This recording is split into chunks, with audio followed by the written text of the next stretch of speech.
ప్రపంచ దేశాల్లో జరుగుతున్న విధ్వంసాన్ని మనం చూస్తూ ఉన్నాం. దాన్ని వరల్డ్ వార్ 3 అని పిలుస్తున్నారు. మరికొందరు ఇది ప్రళయమే అని చెప్తా ఉన్నారు. మరికొందరు ప్రపంచం అంతానికి దారి తీసిందని చెప్పుకుంటున్నారు.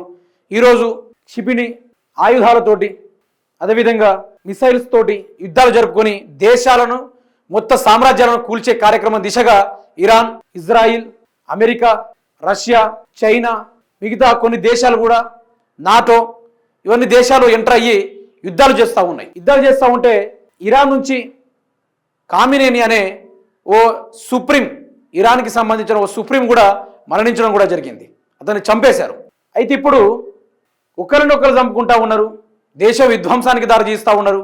వరల్డ్ వార్ 3 జరగడం వల్ల ఇక మనందరికీ ఏం నష్టం అంటే, ఫస్ట్ ఫ్యూయల్ పరంగా చూసుకుంటే మనకు ఫ్యూయల్ దొరకదు.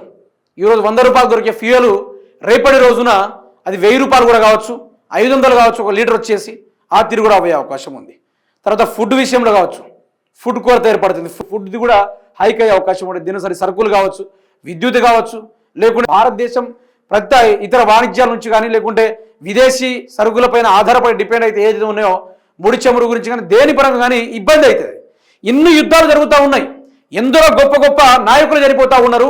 ఎందరో స్పెషల్ ఆర్మ్డ్ ఫోర్స్ చనిపోతూ ఉన్నారు. అందులోనూ ఒకే ఒక్క నాయకుడు మన భారతదేశం నుంచి ఉండడం అదృష్టం, చాలా వరకు చాలా అదృష్టం. ఎవరంటే మన అనుముల రేవంత్ రెడ్డి గారు.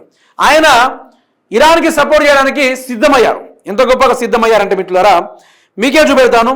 ఇది నేను నిన్న సోషల్ మీడియాలో స్క్రోల్ చేస్తూ ఉంటే ఈ యొక్క ఫోటో దొరికింది. ఇదేదో నేను మార్ఫింగ్ చేయలేదు, నేను ఏది కూడా చేయలేదు, దాన్ని ఫోటో దొరికింది. మీకు ఒక్కసారి చూపెడతాది. ఇది చూడండి. మన ముఖ్యమంత్రి రేవంత్ రెడ్డి గారిని ఇరాన్ దేశం నుంచి పోటీ చేసే విధంగా, ఇరాన్ దేశానికి మద్దతిచ్చే విధంగా ఈ విధంగా ఒక ఫోటో కల్టు బయటికి రావడం కూడా జరిగింది. అయితే రేవంత్ రెడ్డి గారు ఇప్పుడు ఎవరికి సాయం చేయబోతున్నారంటే, అమెరికాకి సాయం చేయబోతున్నారా, లేకుంటే ఇరాన్కి సాయం చేయబోతున్నారా? ఇప్పటికే ఇరాన్కి సపోర్టెడ్గా ఇటు చైనా, మరోవైపేమో రష్యా తోడైంది. అందులోనూ నాటో కూడా బయటికి రావడం కూడా జరిగింది. ఇప్పుడు యుద్ధం భీకరంగా మారే అవకాశం ఉంది. అందులోనూ కిమ్ గారు ఏమని చెప్పారంటే, నరేంద్ర మోడీని పని అయిపోయినట్టే నిన్ను ఒక మిసైల్ వేసి లేపేస్తా అని ఆయన వార్నింగ్ ఇవ్వడం జరిగింది. సోషల్ మీడియా వేదికగా బాగా వైరల్ కూడా అవుతా ఉంది. అయితే ఈ సమయంలో మరి అన్ని దేశస్తులు ఇచ్చేస్తున్నప్పుడు నా నరేంద్ర మోడీ ఎట్లాగో సపోర్ట్ చేస్తలేడు, నా తరపు నుంచి ఆ యొక్క ఇరాన్కి నేను నిలబడి ఆ యొక్క ఇరాన్ తరపున కొట్లాడే దిశగా నేను ముందుకెళ్తా అని చెప్పి మన ముఖ్యమంత్రి రేవంత్ రెడ్డి గారు తయారయ్యారన్నమాట. అయితే రేవంత్ రెడ్డి మించిన యుద్ధ నిపుణులు ఎవరి దగ్గర ఉన్నాయా? ఎవరి దగ్గర లేవు.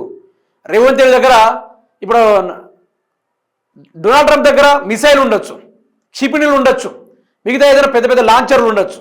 వాటి ద్వారా దేశాలను మొత్తం ఆ పరిధుల వరకు, అంత డిస్టెన్స్ వరకు మొత్తం ధ్వంసం చేయొచ్చు. కానీ మీకు చెప్పేది ఏంటంటే మిత్రులారా, అన్నిటిని మించి మన రేవంత్ రెడ్డి దగ్గర బుల్డోజర్ ఉంది. అన్నిటిని మించి మన రేవంత్ రెడ్డి దగ్గర కూల్చే యంత్రాంగాలు ఉన్నాయి. అన్నిటిని మించి మన రేవంత్ రెడ్డి దగ్గర విధ్వంసం చేసే వ్యవహారం ఉంది. అందుకనే రేవంత్ రెడ్డి గారు పార్టిసిపేట్ చేస్తే బాగుంటుందని మా కూడా ఆలోచన. కిమ్ గారికి కూడా నేను ఈ వీడియోని ట్వీట్ చేస్తాను. చేసి కిమ్ గారు మా రేవంత్ రెడ్డిని కూడా జాయిన్ చేసుకోండి, ఆయన కూడా ఇరాన్ తోటి సపోర్ట్ చేయడానికి సిద్ధంగా ఉన్నాడు, డొనాల్డ్ ట్రంప్ తోటి కొట్టాడకు సిద్ధంగా ఉన్నాడు అనుకొని మేము కూడా సపోర్ట్ ఇస్తాం, మేము కూడా మద్దతు తెలుపుతాం అనుకుంటూ ఓ ట్వీట్ చేస్తాం. అంతేనే కదా, రేవంత్ రెడ్డి మించిన నాయకుడు ఉన్నారా? అంత గొప్ప మిసైల్ ఆపరేటర్ ఎవరైనా ఉన్నారా? నరేంద్ర మోడీకి కూడా లేదంత, రేవంత్ రెడ్డికి ఉంది. బుల్డోజర్ మిసైల్స్ అని కుప్పకూల్చే మిసైల్స్ అన్ని రేవంత్ రెడ్డి దగ్గర ఉన్నాయి. యంత్రాంగాలు, తంత్రాంగాలు అన్ని రేవంత్ రెడ్డి దగ్గరే ఉన్నాయి. ఇప్పుడు రేవంత్ రెడ్డి వరల్డ్ వార్లో దిగితే ఎట్లా ఉంటుందో మీరే చెప్పండి. ఇక వారు వన్ సైడా ఏమవుతుందో మీరే చెప్పండి. ఇక వారు వన్ సైడ్ మొత్తం యుఎన్ఓ, యునైటెడ్ నేషన్ ఆర్గనైజేషన్ ఏదైతే పీస్ని ఏర్పాటు చేస్తారు కదా, ఆ పీస్ కూడా లేకుండా పోయింది కదా ఇప్పుడు. మరి దాని విషయంలోనూ రేవంత్ రెడ్డి మధ్యవర్తిగా ఉండి మంత్రాలు జరుపుతాడా, లేకుంటే యుద్ధ నైపుణ్యాలతోటి మరింత బలపడి అటు రష్యాతోటి, చైనాతోటి చేతులు కలిపి ఇటు అమెరికాను లేపేసే కార్యక్రమం దిశగా పనిచేస్తూ ఉన్నాడు అనేది కొంతవరకు చూడాల్సిన ఆస్కారం అయితే ఉంది మిత్రులారా.